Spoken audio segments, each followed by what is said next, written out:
Assalamualaikum warahmatullahi wabarakatuh. Shalom, selamat pagi dan salam sejahtera untuk kita semua. Perkenalkan, nama saya Tinova Bergita Yenusi. Saya adalah seorang dosen dari salah satu perguruan tinggi swasta di Provinsi Papua, yaitu Universitas Oto Geisler Papua pada Fakultas Pertanian, Kehutanan, dan Kelautan, berhome base di program studi Manajemen Sumber Daya Perairan. Video ini dibuat sebagai salah satu persyaratan sertifikasi dosen tahun 2025 tentang pernyataan diri dosen dalam unjuk kinerja Tridharma Perguruan Tinggi atau PDD UKTPT, khususnya di bidang pengajaran. Pada kesempatan ini saya akan menjelaskan salah satu mata kuliah sesuai dengan bidang keilmuan saya yang saya ampu, yaitu mata kuliah Bioteknologi Kelautan. Mata kuliah Bioteknologi Kelautan merupakan mata kuliah pada semester 7 di program studi Manajemen Sumber Daya Perairan. Mata kuliah ini merupakan mata kuliah wajib dengan bobot SKS 3, di mana 2 SKS adalah teori dan 1 SKS adalah praktikum. Perangkat pembelajaran yang saya gunakan dalam mata kuliah ini adalah rencana pembelajaran semester atau RPS, satuan acara pembelajaran atau SAP, proyektor dan capaian pembelajaran yang merupakan format baku yang saya peroleh pada saat mengikuti Diklat Pekerti pada tahun 2025. Metode mengajar yang saya gunakan adalah DIA, yaitu Delivery, Interaction, dan Assessment. Sistem pembelajaran yang selalu saya lakukan adalah sistem konvensional dengan teknik pembelajaran secara tatap muka dengan mahasiswa di dalam kelas. Mata kuliah ini disajikan melalui metode ceramah, diskusi, praktikum, dan penugasan dalam bentuk makalah atau persentase. Adapun sistem pembelajaran terfokus pada 4 aspek CPL program studi, yaitu aspek sikap, pengetahuan, keterampilan umum, dan keterampilan khusus. Adapun capaian pembelajaran mata kuliah atau CPMK, diharapkan mahasiswa mampu menunjukkan sikap jujur, sabar, dan bertanggung jawab, serta mampu menjelaskan ruang lingkup, pengertian dan konsep bioteknologi kelautan, dan mampu mengidentifikasi bahan hayati laut yang memiliki potensi pengembangan bioteknologi kelautan, serta mampu menerapkan metode-metode perkembangan bioteknologi kelautan. Untuk mencapai CPMK tersebut dibagi menjadi 16 kali pertemuan, termasuk dengan ujian tengah semester dan ujian akhir semester. Deskripsi mata kuliah Bioteknologi Kelautan ini membahas tentang pengertian bioteknologi, ruang lingkup atau cakupan bioteknologi kelautan, manfaat bioteknologi kelautan, dan prinsip-prinsip dasar bioteknologi kelautan, serta ilmu-ilmu pendukung bioteknologi kelautan dan perkembangan bioteknologi kelautan. Topik materi pembelajaran yang diajarkan dalam mata kuliah Bioteknologi Kelautan adalah mata kuliah Bioteknologi Kelautan ini membahas tentang ruang lingkup, dasar-dasar pengertian, serta bioteknologi kelautan mikroorganisme laut, bioteknologi kelautan rumput laut, bioteknologi invertebrata laut, bioteknologi budidaya marikultur, bioteknologi lingkungan laut, bioteknologi ekonomi dan politik bioteknologi laut, serta prospek masa depan bioteknologi kelautan. Adapun fasilitas dan media pembelajaran yang saya gunakan dalam mata kuliah ini yaitu melalui WhatsApp Group dan Zoom. Untuk pembobotan penilaian, saya memberikan persentase untuk tugas sebesar 35%, ujian tengah semester sebesar 20%, kuis sebesar 15%, dan kehadiran sebesar 10%. Dengan total pembobotan hasil evaluasi pembelajaran sebesar 100%.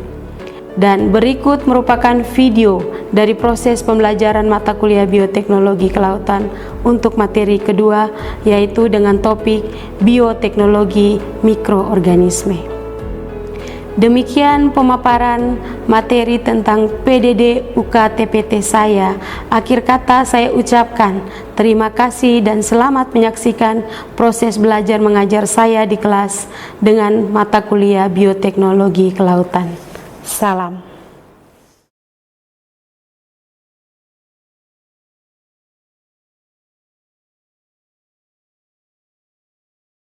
Shalom, selamat siang. Siang Ibu. Apa kabar? Baik Ibu. Baik, kita akan mulai dengan perkuliahan kita hari ini. Ibu berharap kalian semua dalam keadaan sehat sehingga kita bisa mengikuti perkuliahan ini dengan baik. Oke, sebelum kita mulai dengan pertemuan kita, Ibu mau meminta kesediaan satu orang untuk memimpin kita dalam doa.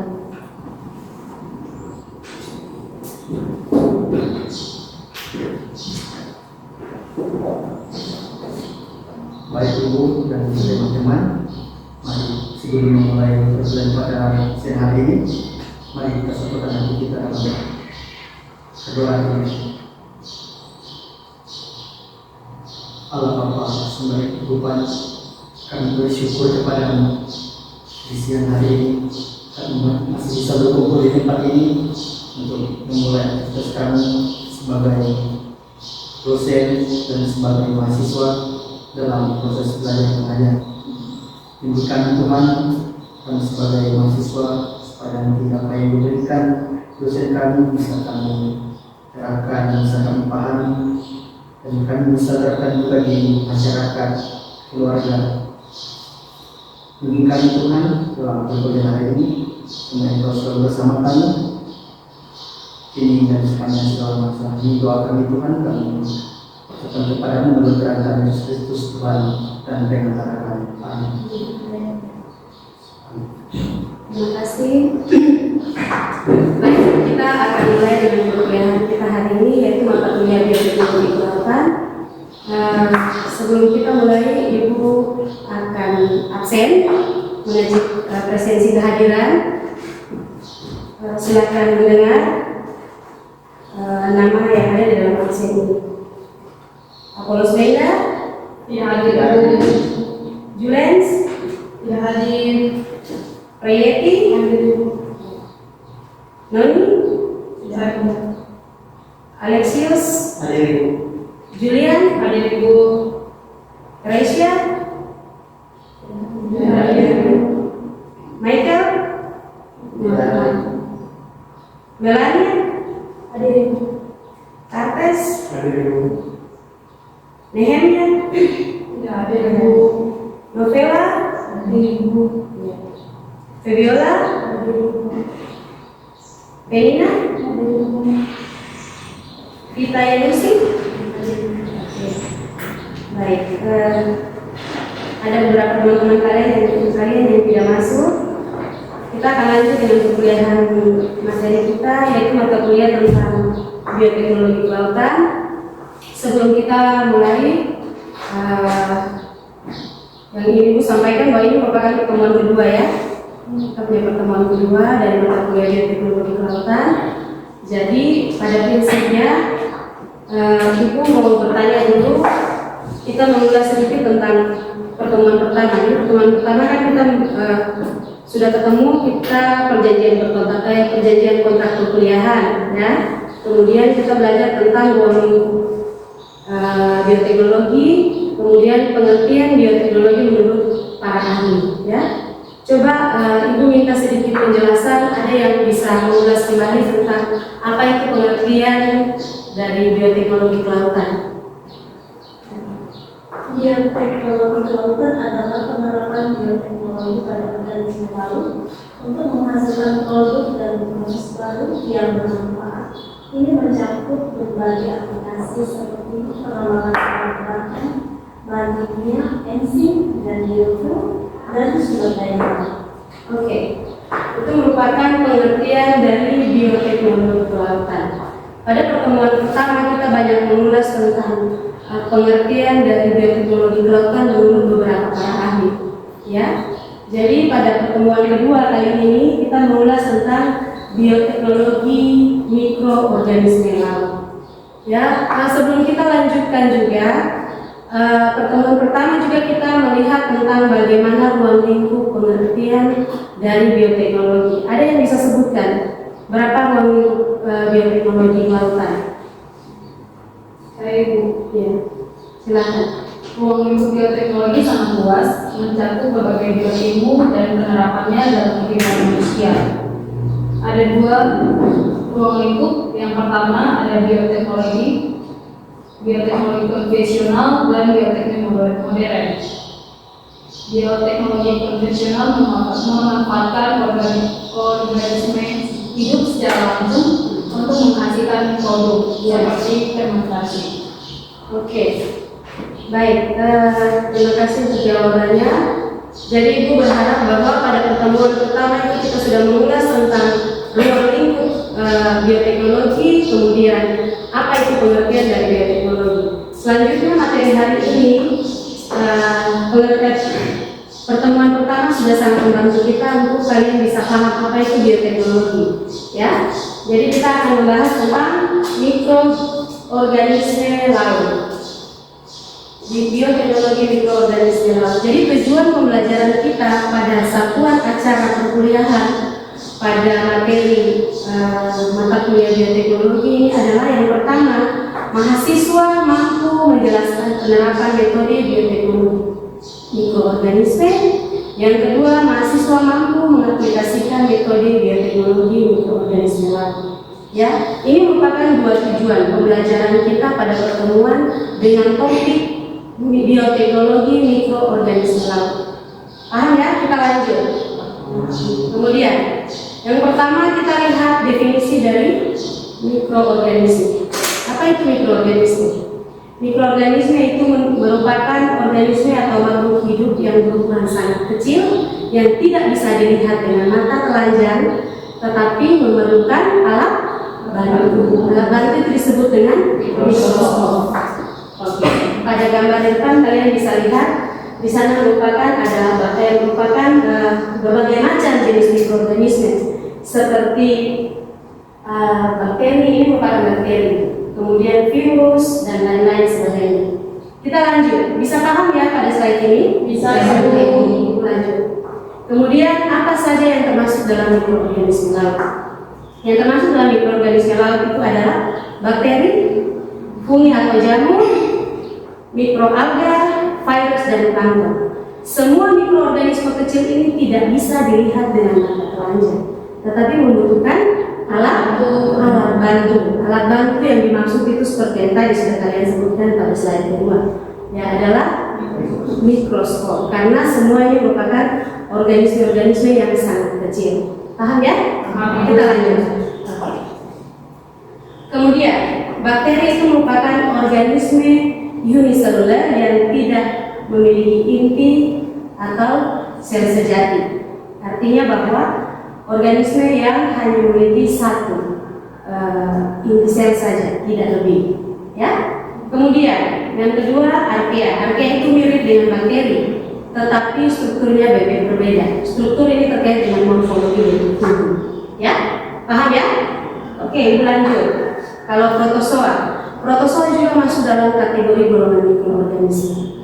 Artinya tidak bisa dilihat dengan mata, tetapi membutuhkan alat bantu. Oke. Yang berikut alga mikroskopik. Ini juga merupakan masuk dalam organisme atau masuk dalam organisme mikroskopik, tetapi masuk dalam kingdom plantae. Artinya bahwa merupakan tumbuhan, ya, tumbuhan mikroalga yang tidak bisa dilihat dengan mata telanjang. Oke. Kemudian yang berikut adalah virus atau virus, ya. Ini merupakan agen infeksi yang lebih kecil dari sel dan tidak dianggap sebagai makhluk hidup sebelumnya karena tidak bisa hidup dan berkembang biak tanpa inang, ya. Oke. Kita akan lanjut. Itu merupakan jenis-jenis mikroorganisme. Jadi pada prinsipnya mikroba laut itu pada umumnya merupakan sumber makanan bagi organisme yang lain. Artinya bahwa di dalam siklus kehidupan makhluk hidup, mikroorganisme ini merupakan salah satu sumber nutrisi atau salah satu sumber nutrien bagi organisme yang lain. Jadi di dalam rantai kehidupan daripada organisme yang ada di perairan ataupun yang ada di wilayah terestrial atau wilayah daratan, itu ada satu rantai kehidupan yang pada ujung-ujung dari rantai kehidupan itu disebut dengan dekomposer, ya, atau disebut dengan pemurah, ya. Nah, bagian-bagian ini yang peran daripada mikroba. Bisa paham? Bisa. Oke, kita lanjut. Kemudian sebagian besar mikrobia untuk bertahan hidup sehingga terjadi hubungan antara satu dengan yang lain. Contohnya pada ekosistem terumbu karang itu misalnya ada mikroalga Susantella yang hidup dan bertumbuh pada jaringan terumbu karang. Oke. Dari slide yang kedua dan slide yang ketiga yang sudah Ibu jelaskan, apakah ada pertanyaan? Siap. Silakan. Siapa? Kita. Ya. Apa yang dimaksud dengan bakteri uniselular? Oke. Bakteri uniselular itu merupakan bakteri yang hanya memiliki inti selnya satu saja dan tidak berflagela. Paham ya? Jadi ada bakteri yang berflagela, ada yang tidak berflagela. Kalau berflagela itu berarti akan bergerak, ya? Oke, bisa? Paham ya? Oke, tadi sudah Ibu menjelaskan sedikit tentang jenis-jenis dari mikroorganisme laut ya. Kemudian apa itu bakteri uniselular yang sudah ditanyakan oleh kita. Kemudian kita lanjut topik yang berikut tentang yang pertama tadi tentang pengertian mikroorganisme, yang kedua tentang keanekaragaman mikroorganisme.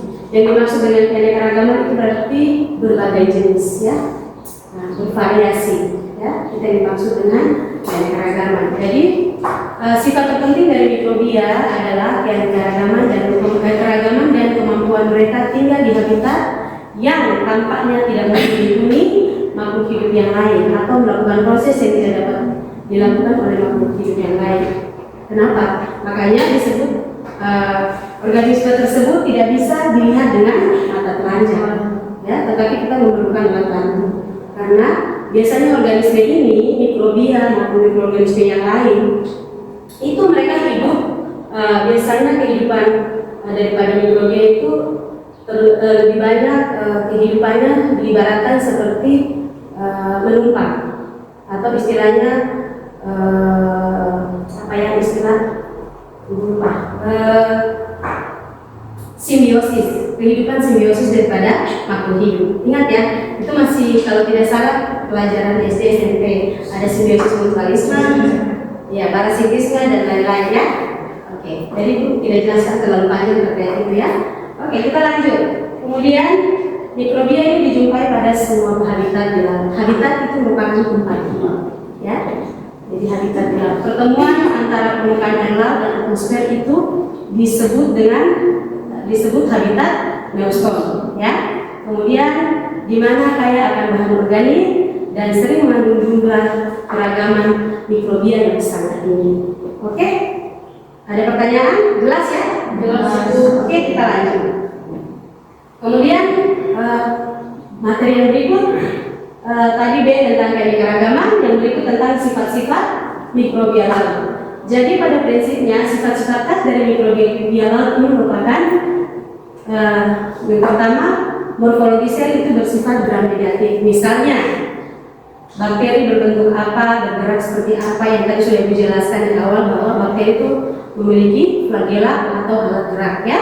Kemudian yang kedua, karakteristik atau sifat-sifatnya juga secara fisiologi, bakteri itu mampu mencerna semua senyawa organik dan anorganik ya. Kemudian kecenderungannya itu melekat. Makanya tadi Ibu jelaskan sedikit bahwa pada prinsipnya bakteri itu hidupnya bersimbiosis atau mikroorganisme ini hidupnya bersimbiosis ya. Karena Pak, biasanya mikroorganisme ini hidup dan bergantung pada inang yang dia hidup, kemudian bakteri ataupun mikroorganisme ini hidup bergantung pada inang. Itu artinya bahwa memakan nutrisi atau mengambil nutrisi daripada inang ya. Inang itu seperti begini, kalau di daratan, Ibu jelaskan sedikit. Jadi terkait dengan kehidupan simbiosis itu misalnya pohon rambutan dengan benado, paham ya? Iya itu. Kira-kira seperti begitu. Jadi kehidupan simbiosis daripada mikroorganisme di perairan air laut itu seperti begitu. Paham ya? Paham. Oke. Kemudian ini menurut para ahli 1946 bahwa menyatakan bahwa mikroorganisme itu memiliki kemampuan atau aktivitas yang penting bagi kelangsungan proses-proses biologi. fisika, kimia, biologi, dan biokimia. Ya. Kemudian mikroorganisme laut itu juga mampu mendiami seluruh bagian laut atau bersifat kosmopolitan. Ya. Kemudian mikroorganisme laut juga pada zaman modern ini digunakan di berbagai industri dan memiliki kontribusi ekonomi di berbagai negara. Oke, dari slide ini mengerti? Mengerti. Kita lanjut ya. Ya. Oke. Kemudian yang berikut ini terkait dengan faktor kimia yang mempengaruhi kehidupan abiotik pada mikroorganisme. Yang pertama adalah suhu, kemudian yang kedua tekanan, yang ketiga salinitas, kemudian yang keempat keberadaan ion dan senyawa organik. Oke. Kita lanjut ya. Oke, topik yang berikut ini subtopiknya tentang perkembangan bioteknologi dari bakteri laut. Jadi yang termasuk dalam mikroorganisme laut itu sudah Ibu jelaskan ya. Tadi ada bakteri, kemudian virus, ada plankton, ya, kemudian ada jamur. Tapi yang Ibu akan kita bahas pada pertemuan ini yaitu bioteknologi bakteri laut ya. Jadi mikroorganisme itu mencangkup bakteri laut seperti alga, bakteri, kemudian jamur ya. Kelompok ini memiliki potensi di bidang farmakologi. Ya, contohnya satu bakteri laut yang memiliki aktivitas pembelahan sel tumor dan mencegah replikasi virus, misalnya virus HIV atau AIDS itu di beberapa jamur laut juga telah diketahui memiliki senyawa atau potensi senyawa yang bisa menjadi antibiotik dan neuroaktif ya. Oke, dari slide ini ada pertanyaan? Ada? Ada pertanyaan? Silakan. Namanya siapa? Ya, Karten silakan.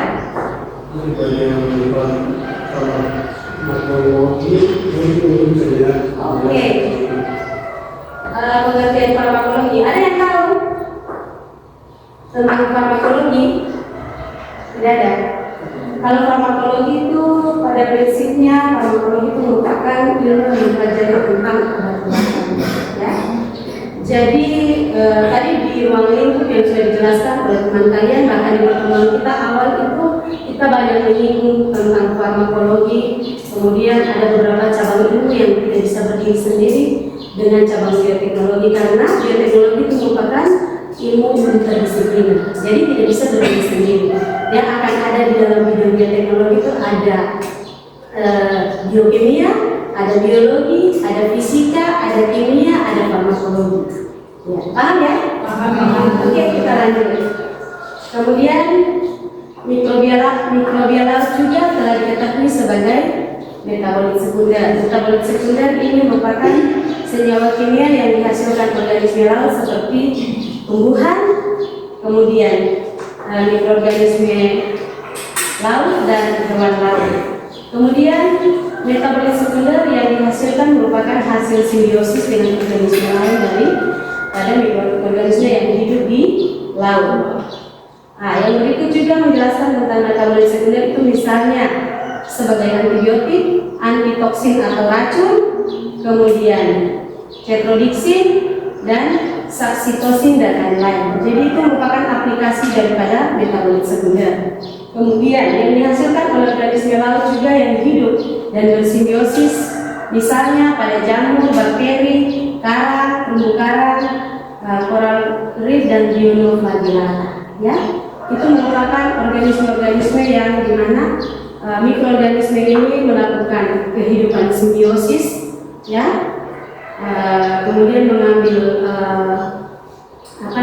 nutrisi daripada inang-inang di suatu ekosistem itu sehingga bisa menghasilkan senyawa metabolit sekunder. Oke?